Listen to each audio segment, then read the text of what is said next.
The Toronto Raptors gave Joel Embiid the Giannis Antetokounmpo treatment on Sunday night. If Toronto was going to lose to the Eastern Conference leading Philadelphia 76ers, it wasn't going to be because Embiid beat them. While most teams go into games against the 76ers with that kind of mindset, few teams can actually frustrate Embiid quite like Toronto. His 25 points and a game-high 17 rebounds were certainly impressive, but they were far from easy.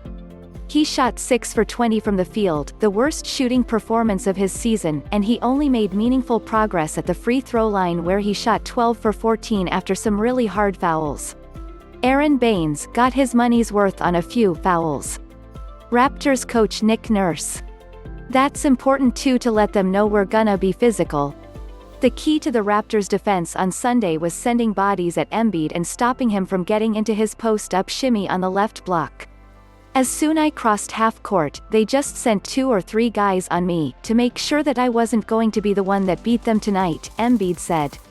On an average night, Embiid posts up opposing defenses almost 13 times, according to NBA stats. He's one of the few players in the league that's still allowed to post up that much because he's hyper-efficient down low. Against the Raptors on Sunday, Embiid posted up 18 times. But instead of going up with the ball and scoring with his deadly post moves, he passed out of his post-ups on 72.2% of his chances, almost 40% more than he normally does, per NBA stats. "Whenever you play the Raptors, they trap a lot, and they did that," 76ers coach Doc Rivers said. "I thought Joel overall handled the traps perfectly, and then we end up getting great shots. We just couldn't make any tonight. Some of that was just good luck for the Raptors." The 76ers are shooting 47.7% from the floor this season and 36.1% from behind the arc.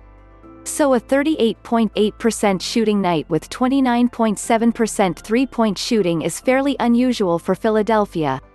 But it can't just be a coincidence that the 76ers' 2 worst shooting nights of the season have come against Toronto. On Sunday, a lot of the 76ers' shooting woes had to do with the Raptors' ability to collapse into the paint and then jump out or rotate onto perimeter shooters with strong closeouts. "I thought defensively we were there executing what we wanted to," Nurse said. "There were a few communication breakdowns here and there, but for the most part we were as active as we could be both in and out.